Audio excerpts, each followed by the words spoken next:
Selamat pagi Bapak Ibu. Baiklah, pada kesempatan pagi hari ini kita akan bersama-sama menggunakan waktu yang ada untuk kita beribadah dengan sungguh-sungguh. Kita akan bersama-sama mendengar dan menerima firman Tuhan. Dan firman Allah pada saat ini diberi judul menggunakan waktu yang ada. Kita akan bersama-sama membuka Alkitab di dalam suratan Efesus pasal yang kelima, ayat yang ke-15 dan ayat yang ke-16. Demikian firman Tuhan. Karena itu, perhatikanlah dengan seksama bagaimana kamu hidup. Janganlah seperti orang bebal, tetapi seperti orang arif.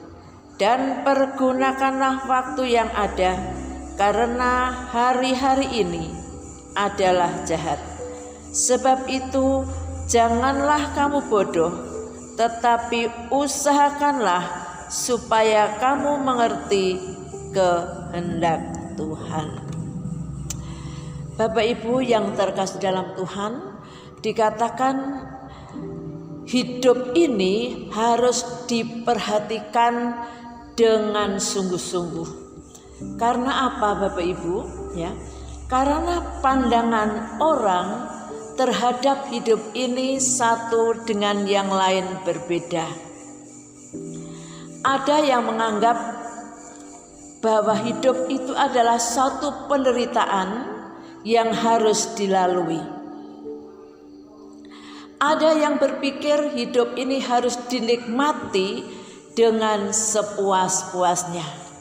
Ada yang mengatakan hidup ini sangat susah, maka dihadapi dengan cuek saja. Nah, Bapak Ibu yang terkasih dalam Tuhan, sekarang kita melihat bagaimana pandangan firman Allah tentang hidup ini.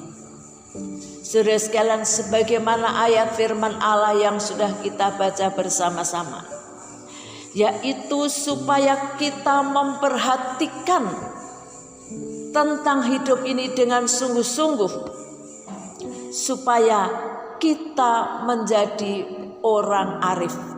Dengan kata lain, supaya kehidupan kita diperkenan oleh Tuhan. Bapak Ibu yang terkasih dalam Tuhan, firman Allah menulis bahwa sesungguhnya manusia hidup itu sangat singkat. Dalam suratan 1 Petrus pasal 1 ayat yang 24 dikatakan, hidup itu bagaikan rumput, di mana rumput itu cepat untuk tumbuh, tapi cepat layu. Dikatakan dalam kitab Mazmur pasal 102 ayat yang keempat, hidup itu bagaikan asap. Asap itu Bapak Ibu sebentar kelihatan, tapi sebentar hilang. Demikian pula Ayub mengatakan, Ayub pasal 7 ayat yang ke-7, hidup itu bagaikan hembusan nafas. Bapak Ibu, orang bernafas itu tidak lama. Orang bernafas itu hanya sebentar saja.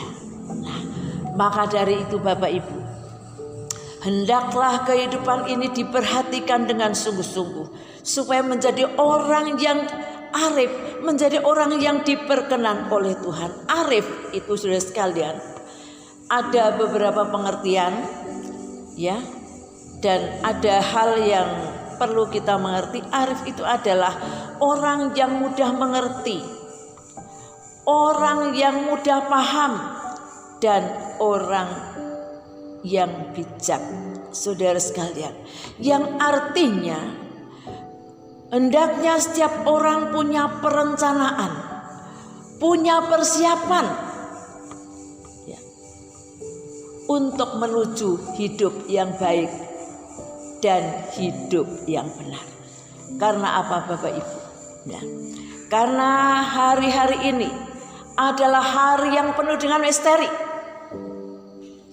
Kita tidak tahu apa yang akan terjadi pada hari besok, apa yang akan terjadi pada minggu besok, apa yang akan terjadi pada bulan besok. Saudara sekalian yang terkasih dalam Tuhan, tetapi saudara sekalian, Tuhan itu selalu ada di setiap musim hidup kita. Saudara sekalian, maka dari itu jangan kita menjadi orang yang bebal, tetapi hendaklah kita menjadi orang arif, orang yang benar, orang yang diberkenan oleh Tuhan. Bapak Ibu, orang bebal itu adalah orang yang berpikir pendek. Orang bebal itu adalah orang yang susah untuk mengerti. Coba Bapak Ibu, kita akan melihat di dalam kitab Injil Matius pasal yang ke-13. Ya, kita buka di sana. Matius pasal yang ke-13 ayat yang ke-14. Demikian firman Tuhan. Maka pada mereka genaplah nubuat Yesaya yang berbunyi, kamu akan mendengar dan mendengar, namun tidak mengerti. Kamu akan melihat dan melihat, namun tidak menanggap. Inilah saudara sekalian orang bebal itu. Tapi Bapak Ibu, mana yang kita pilih? Tentu kita menjadi orang yang arif. Saudara sekalian yang terkasih,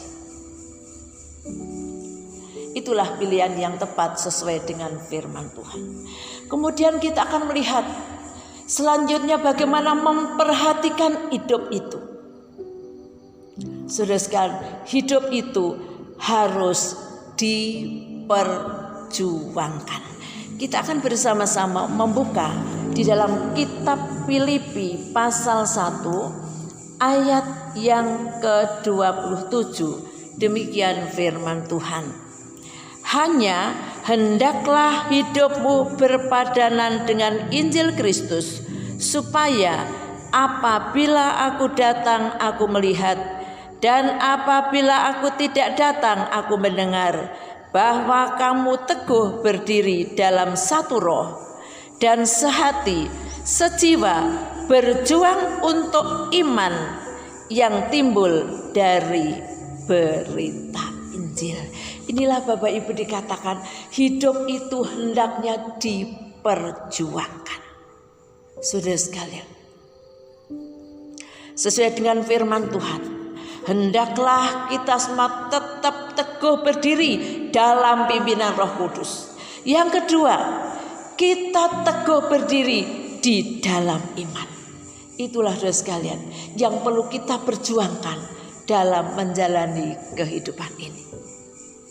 Kemudian wujud perhatian yang berikutnya, hidup ini hendaknya selalu didoakan.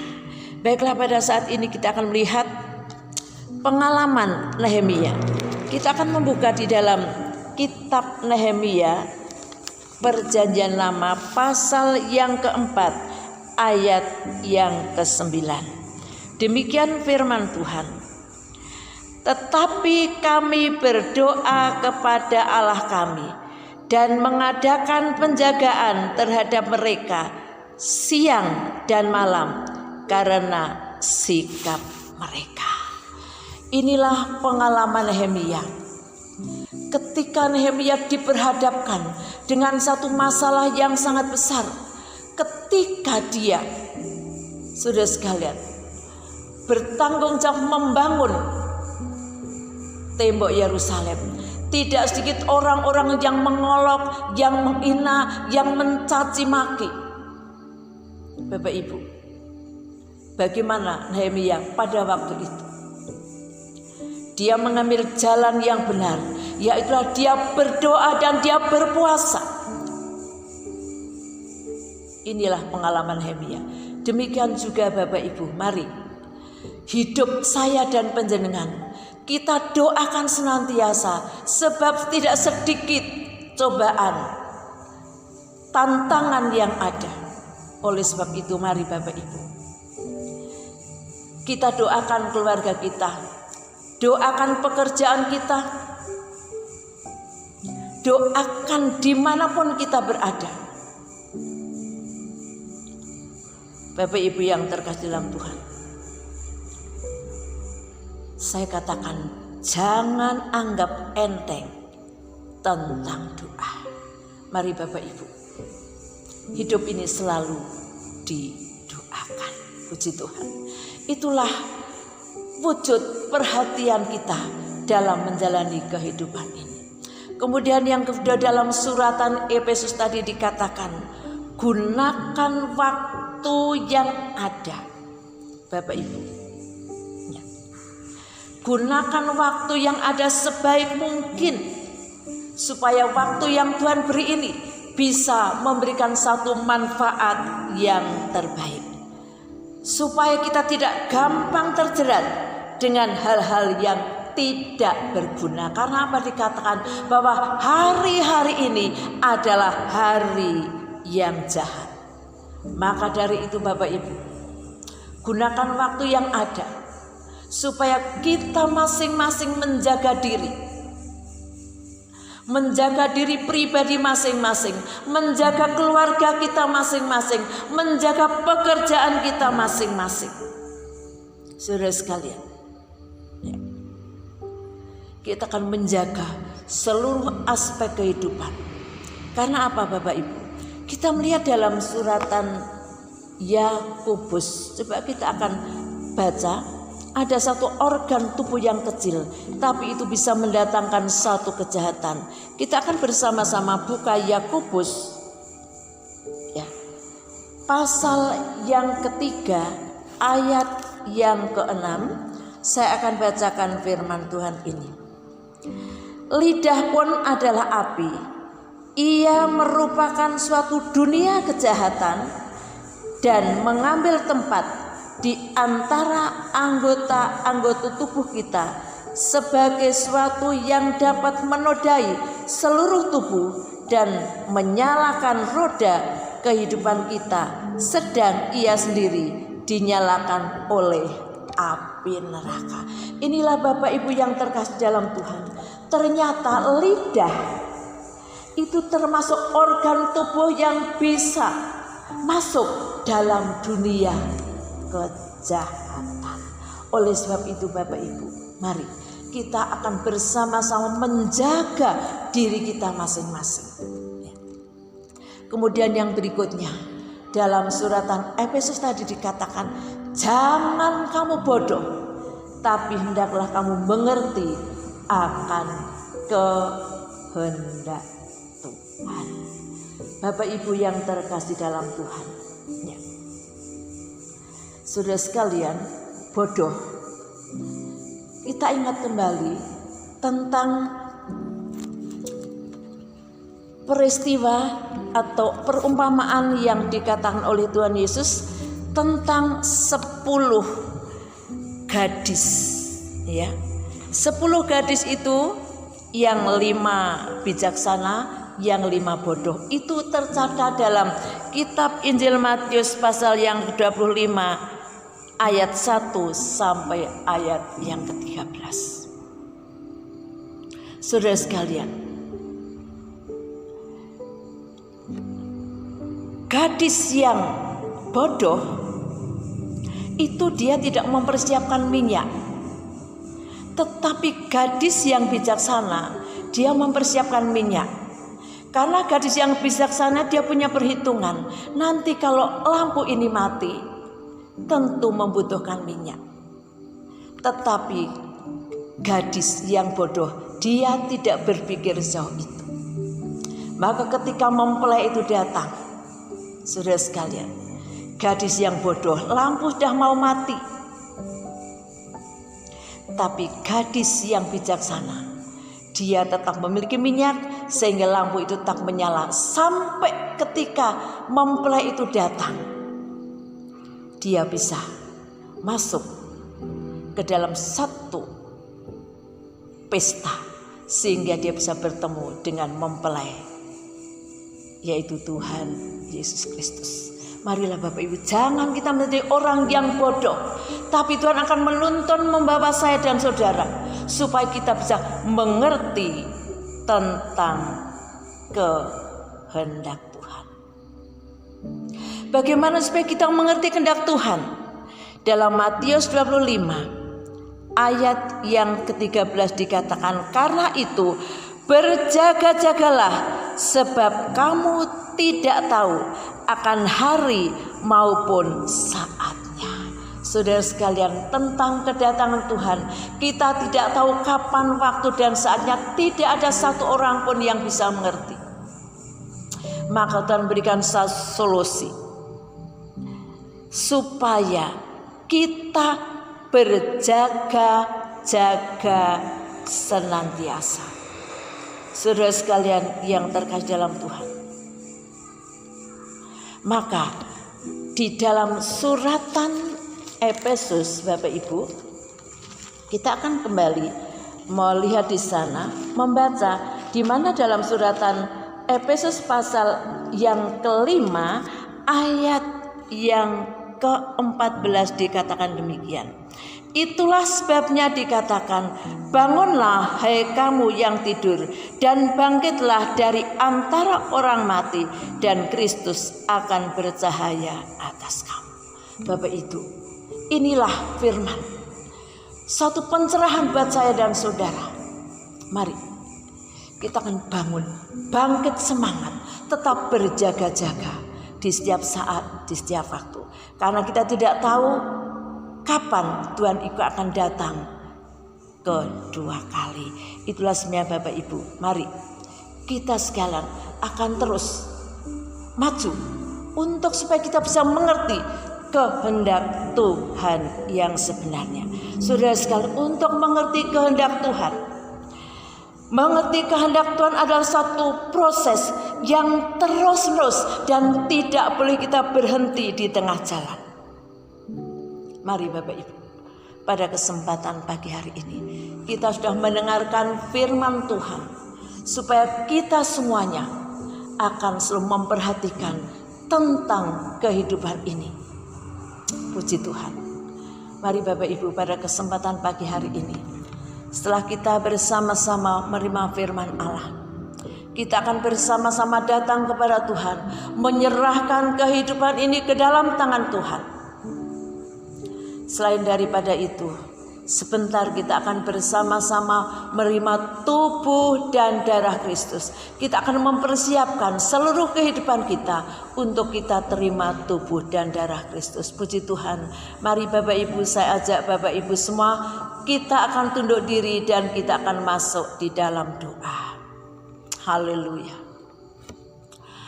Segala pujian, syukur dan hormat kami haturkan kepada Engkau ya Tuhan Allah yang Maha Besar. Saat pagi hari ini kami semua sudah mendengar dan menerima firman-Mu. Kiranya Roh Kudus akan berkarya dalam kehidupan kami, sehingga kami dimampukan untuk melakukan firman Allah dalam kehidupan sehari-hari. Kami menyadari Tuhan, sebagai manusia kami penuh dengan segala keterbatasan, tapi kami punya penolong, yaitu Roh Kudus yang mampukan kami untuk kami bisa melakukan firman Allah dan mempraktekkan firman Allah dalam kehidupan sehari-hari. Dan pada saat pagi hari ini, kami semua yang sudah mendengar dan menerima firman Allah, kami menyerahkan, mempertaruhkan, mempercayakan kelangsungan hidup kami ke dalam tangan Engkau Bapa.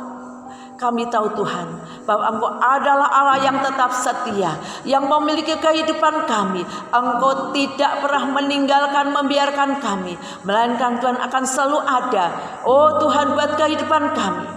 Maka pada saat ini kiranya Tuhan, Engkau Allah tidak akan pernah membiarkan sidang jemaat GPI Ampel berjalan sendiri, melainkan Tuhan akan menyertai langkah perjalanan hidup ke depan.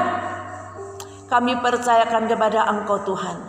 Mulai dari anak-anak sampai kepada yang sudah lanjut usia, keluarga rumah tangga, suami istri, anak-anak, pekerjaan mereka, semuanya dalam lawatan Tuhan kami serahkan ke dalam tangan Engkau Bapa. Terima kasih Tuhan, kami sudah bersama-sama sambut firman Tuhan dengan sukacita. Dan pada saat ini Bapa, sebentar kami akan terima tubuh dan darah Yesus. Kiranya Tuhan Engkau perkenankanlah kami semua untuk terima tubuh dan darah-Mu. Terima kasih Tuhan. Di dalam nama Tuhan Yesus kami telah panjatkan seluruh doa permohonan kami. Haleluya, haleluya, amin. Puji Tuhan, Bapak Ibu, pada kesempatan ini kita akan bersama-sama terima tubuh dan darah Yesus. Oleh sebab itu mari Bapak Ibu, bagi Bapak Ibu yang sudah menerima tubuh dan darah Yesus, saya mohon kita akan berdiri bersama-sama.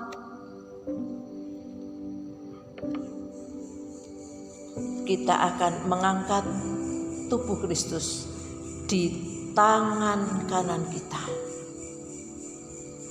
Sementara Bapak Ibu berdiam diri sejenak, mengingat betapa besarnya kasih Tuhan yang diberikan kepada saya dan Bapak Ibu. Haleluya. Puji Tuhan, sementara Bapak Ibu akan mendengarkan apa yang Tuhan katakan. Lalu ia mengambil roti, mengucap syukur, memecah-mecahkannya dan memberikannya kepada mereka, katanya, inilah tubuhku yang diserahkan bagi kamu. Perbuatlah ini menjadi peringatan akan aku. Mari Bapak Ibu kita akan bersama-sama terima, kita sambut, kita makan tubuh Kristus di dalam nama Tuhan Yesus Kristus. Kita makan bersama-sama.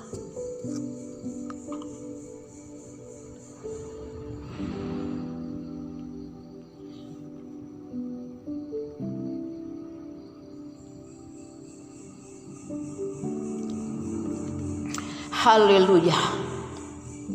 Setelah kita terima tubuh Kristus, mari saudara sekalian, kita akan panjatkan doa syukur kepada Tuhan karena kasih-Nya, sehingga Tuhan rela berkorban untuk kita semua. Kami berterima kasih Tuhan, karena Engkau Allah yang rela menyerahkan hidupnya, hancur luluh tubuhnya karena kami.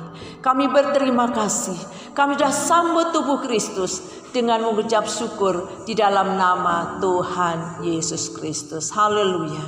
Dan sekarang tiba saatnya kita akan bersama-sama mengangkat darah Tuhan Yesus di tangan kanan kita.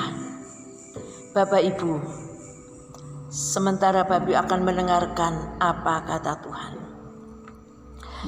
Demikian juga dibuatnya dengan cawan. Sesudah makan ia berkata, cawan ini adalah perjanjian baru oleh darahku yang ditumpahkan bagi kamu. Mari kita akan bersama-sama terima, kita sambut, kita minum darah Yesus dengan mengucap syukur. Di dalam nama Tuhan Yesus Kristus kami minum bersama-sama.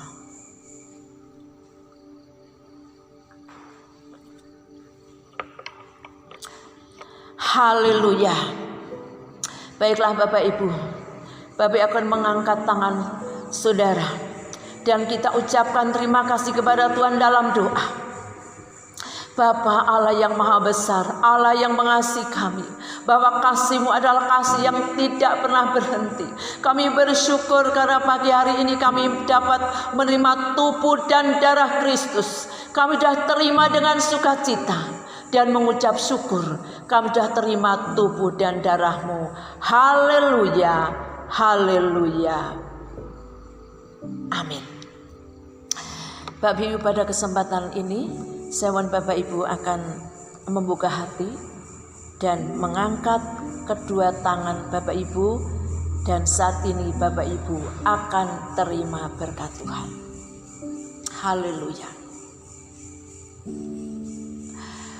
Bapak Ibu, saudara-saudara sekalian yang kekasih dalam Tuhan, kiranya berkat anugerah Allah Bapa, cinta kasih Putra yang tunggal Tuhan Yesus Kristus, serta pertolongan, penghiburan, kekuatan Allah Roh Kudus, yaitu Tuhan Yesus Kristus, menyertai Bapak Ibu Saudara sekalian, mulai dari sekarang ini hingga sampai selama-lamanya, di dalam nama Tuhan Yesus Kristus. Amin.